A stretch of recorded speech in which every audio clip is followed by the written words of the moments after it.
नमस्कार दोस्तों, मैं एडवोकेट यशवंत यादव आपका स्वागत करता हूं लाइडवाइज में। देखिए, बहुत सारे लोगों के पास, हमारे क्लाइंट हैं, सब्सक्राइबर हैं, उनके पास हमें फ़ोन करते हैं, सर ये नोटिस, इतनी नोटिसें आ रही हैं, किसका जवाब दें, किसका न दें। बहुत सारी फर्जी नोटिस इसमें, यानी कैसे पहचान करें ये फर्जी है, ये जेन्युइन है, ये करना है, इसका जवाब देना है, इसका जवाब नहीं देना है। तो आज डाउट क्लियर करते हैं। ये फर्जी नोटिस क्या होता है? फर्जी नोटिस मैंने हमारे क्लाइंट पास फ़ोन आया, हमारे क्लाइंट का फ़ोन आया हमारे पास, तो उन्होंने कहा कि सर ये हमारा सरिता विहार थाने का नाम है, दिल्ली का थाना है, वहाँ पे हमारे कंप्लेन हो गई, हमारी एफआईआर हो गई है। और सही में देखा जाए तो उस पर थाने की स्टैंप लगी हुई है, मुहर लगा करके ऐसे ऐसे लोग बना करके भेज दे रहे हैं। तो लोन की ईएमआई डिफ़ॉल्ट होने में किसी थाने चौकी में एफआईआर दर्ज नहीं होती है, लेकिन इन्होंने ऐसा भेज रहे हैं। तो ये नोटिस हो गया फर्जी नोटिस, जिससे पुलिस की मोहर, थाने का नाम, एड्रेस सब कुछ लिखा है। तो ऐसे ऐसे होते हैं। और जो एक होते हैं नोटिस आते हैं 100 रुपए के स्टैम्प पेपर पे नोटिस बना के भेज दे रहे हैं आपको, 100 रुपये, 500 रुपये, 50 रुपये के स्टैम्प पे अपना नोटिस बना के दे रहे हैं। तो ऐसी नोटिस आए तो समझ जाइए फर्जी नोटिस है। एक होता है अंतिम सूचना।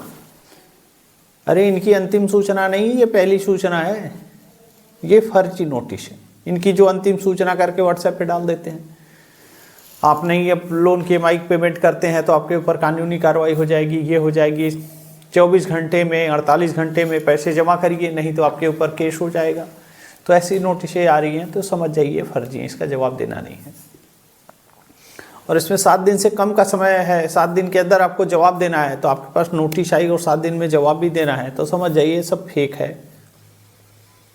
फर्जी पुलिस का फ़ोन आता है, जैसे वो होता है फर्जी पुलिस का फ़ोन आया कि हाँ इस नंबर पे आपको एडवोकेट मिलेंगे, ऐसे करना है, ये करना है। तो अगर फर्जी पुलिस, फर्जी एडवोकेट का नंबर पे फ़ोन आता है, आपको एडवोकेट का फ़ोन आता है, तो आप कह दीजिए मुझे बैंकिंग के और लॉ के बारे में बहुत कुछ जानकारी नहीं है, हमारे एडवोकेट हैं, मैं उनको अपना नंबर आपका नंबर दे रहा हूँ, वो खुद आपको बात कर लेंगे, आप मेरा नंबर दीजिए, हमसे बात करा दीजिए।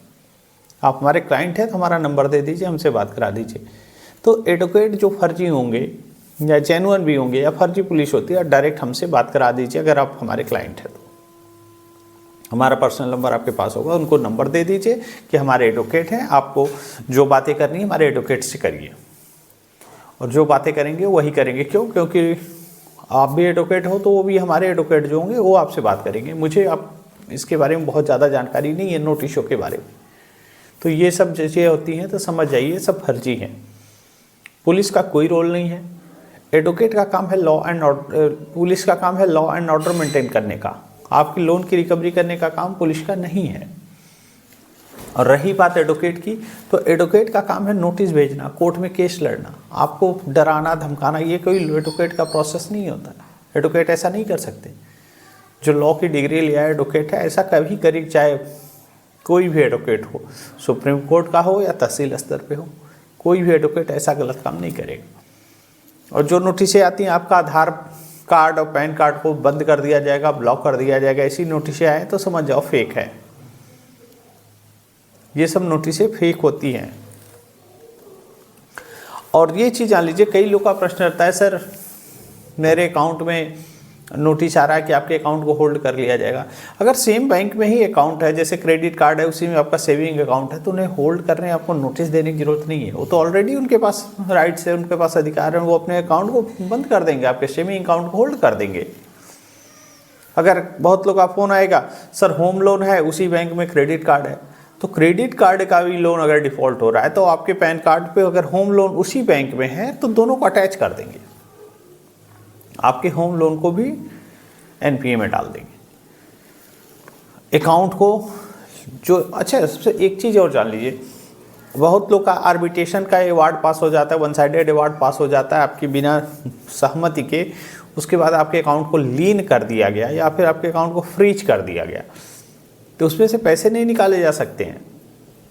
अगर लीन, आपका अकाउंट में एक फ़ायदा भी है, ऐसे एक हमारे क्लाइंट थे, उनका अकाउंट को लीन कर दिया गया था, उनके अकाउंट में फ्रीज लगा दिया गया था, अमाउंट को रोक लिया गया था किसी, और उसी बैंक में से दूसरी भी ईसीएस बाउंस हो रहा था। दूसरा बैंक का जो था, अकाउंट में पैसे तो नहीं थे लेकिन अकाउंट फ्रीज था, अकाउंट तो होल्ड लगा हुआ था। तो उसमें सेक्शन 25 और 138 चेक बाउंस का उन्होंने केस लगा दिया। तो चेक बाउंस का केस लगेगा ही नहीं, उसमें फायदा देखिए, लीन का भी कभी कभी फायदा हो जाता है ना। हमारे क्लाइंट के साथ हुआ गया, आर्बिट्रेशन की प्रक्रिया करा करके उसके अकाउंट को लीन करा दिया, जो कि लॉफुल नहीं था। आर्बिट्रेशन की प्रक्रिया को लागू कराने के लिए कोर्ट से जाना पड़ता है, कोर्ट में प्रोसेस कराना पड़ेगा, उसके बाद कोर्ट से आदेश होता है, तब अकाउंट को फ्रीज किया जाता है या लीन लगाया जाता है। इन्होंने उसके अकाउंट को फ्रीज करा दिया। और दूसरे बैंक मल्टीपल लोन के डिफॉल्टर थे, उनका दूसरे बैंक से ईसीएस लगा हुआ था, ऑटो डेबिट। और उसके बाद जो चेक दे रखा था उन्होंने 138 का चेक बाउंस का केस कर दिया। तो चेक बाउंस का केस किया तो केस तो चेक बाउंस का हो ही नहीं सकता। अगर आपका अकाउंट लीन है, आपका अकाउंट फ्रीज है, तो उस कंडीशन में तो आपके ऊपर केस हो ही नहीं सकता। 138 चेक बाउंस का केस ही नहीं लगेगा आपके ऊपर। क्यों? क्योंकि अकाउंट आपके कंट्रोल में ही नहीं है, अकाउंट तो ऑलरेडी लीन है। तो लीन अकाउंट है तो उस पर 138 या चेक बाउंस या ईसीएस बाउंस का केस होगा ही नहीं। अब आ जाते हैं जेन्युइन नोटिस। जेन्युइन नोटिस माने आपने लोन लिया, डिफॉल्ट कर गए। पहला काम होता है, कंपनी को आप अवगत कराइए, लीगल प्रायर नोटिस जरिए रजिस्टर्ड डाक एडवोकेट के माध्यम से आपको देना है। उसके बाद आपको कंपनी रिकॉल करेगी कि आपने ये हमारे लोन को नहीं दे पा रहा है, ईएमआई बाउंस हो रही है, अब हमें आपसे कोई संबंध नहीं, आप हमारे पूरे अमाउंट को 15 दिन के अंदर में पूरे अमाउंट को पे करिए। उसके बाद आएगा डिमांड नोटिस, मांग करेगी कि ये इतने अमाउंट है, इतना बाउंस है, इतना हमारे अमाउंट डिमांड करके आपसे डिमांड नोटिस आएगी। अगर रिकॉल नोटिस आए तो जेन्युइन है, उसका जवाब देना है। एडवोकेट के माध्यम से आए तो उसका जवाब देना है। डिमांड नोटिस, उसका जवाब देना है। उसके बाद आर्बिट्रेशन की नोटिस आती है। आर्बिट्रेशन के सोल्व आर्बिट्रेटर के नियुक्त करने की आएगी, सेक्शन 21 की आएगी, सेक्शन 17 की आएगी, तो बहुत सारी धाराओं में आएंगी। तो उसमें आर्बिट्रेशन का नोटिस आए तो जो भी नोटिस आए सबका रिप्लाई देना जरूरी है, उसका आपत्ति पत्र देना जरूरी है माननीय सुप्रीम कोर्ट के जजमेंट के साथ। तो ये जो नोटिस हैं, रिकॉल, डिमांड, आर्बिट्रेशन, सभी का जवाब देना जरूरी है। उसके बाद कोर्ट से नोटिस आएगी, कोर्ट से नोटिस आएगी, उसमें सत्यमेव जयते रहेगा, वो जेन्युइन है कि नहीं है वेरीफाई करना पड़ेगा। वेरीफाई करके आता है जवाब, तो अगर वो वेरीफाई करने पे जेन्युइन लगता है, जेन्युइन लगता है कि है जेन्युइन तो है। कलकत्ता, अहमदाबाद, जयपुर में सेक्शन 25 का, 316 का, 318 का जो भी केसेस होंगे उस पर आपको एडवोकेट प्रोवाइड करा देंगे, बेल करा देंगे। उसका आगे का जो प्रोसेस होगा हमारी टीम है, हमारे पैनल के एडवोकेट हैं, वो आपका पूरा सहयोग करेंगे। उसके बाद देखिए नोटिस कहाँ से आती है, बैंक से आएगी, एडवोकेट से आएगी या कोर्ट से आएगी, तीन ही विकल्प है। और ये जो अंतिम सूचना और फर्जी नोटिस एडवोकेट के स्टैम्प पे और सरिता विहार थाने से ये वो जो भी सब कर रहे हैं, तो ये सब फेक है, सब फर्जी है, उसका जवाब देने की जरूरत नहीं है।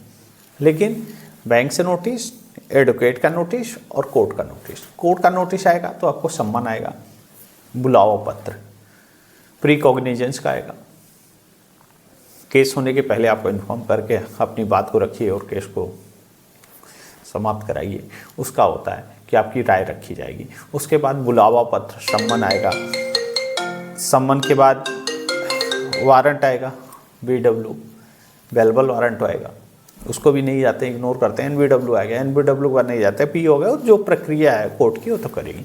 लेकिन कोर्ट का नोटिस आता है तो कोर्ट की सम्मान करना है, आपको बेल करा लेना है, सेम डे बेल हो जाता है। मैं आपको एडवोकेट प्रोवाइड करा दूंगा, बेल करा दूंगा, आगे का जो प्रोसेस होगा सब कर दिया जाएगा। और ये जो प्रायर नोटिस है, जो प्रायर नोटिस है कंपनी को जरूर दे दीजिए, इससे आपको बहुत बचाव मिलेगा। कोई भी दिक्कत हो, समस्या हो, बिल्कुल डिफॉल्टर नहीं होंगे आप, जेन्युइन डिफॉल्टर हैं, परिस्थिति नहीं है, नहीं दे पा रहे हैं, तो जो भी डॉक्यूमेंट होंगे, जो भी चीज़ें होंगी, सबसे बचाव के लिए आपको प्रायर नोटिस देना जरूरी है। तो प्रायर नोटिस देना बहुत ज़रूरी है, RBI की गाइडलाइन के हिसाब से उसको दीजिए। और कोई दिक्कत, समस्या, परेशानी होगी तो हमारा नंबर है, आप हमसे संपर्क कर लीजिए। आगे जो भी नोटिसें आएंगी, नोटिस का जवाब दे दिया जाएगा। अगर वो फेक है, जेन्युइन है, मैं आपको गाइड कर दूंगा। और बहुत ज़्यादा डरिए घबराइए नहीं। लोन लिए हैं, डिफ़ॉल्ट कर गए, पैसे का लेन देन है, परिस्थिति खराब है, नहीं दे पाएंगे, नहीं दे पाएंगे। पैसे हैं तो इनके पैसे दीजिए, नहीं है तो जो प्रोसेस है, जो तरीका है, जो करना है वो तो करना ही पड़ेगा। उसको तो करना है, तो कानूनी कार्रवाई जो करना है करिए। नोटिस आएगी तो जवाब दीजिए, कोर्ट से नोटिस आएगी तो बेल कराइए, सम्मन आएगा, नोटिस आएगा, वारंट आएगा, जो आएगा, जो प्रक्रिया है वो तो करना पड़ेगा।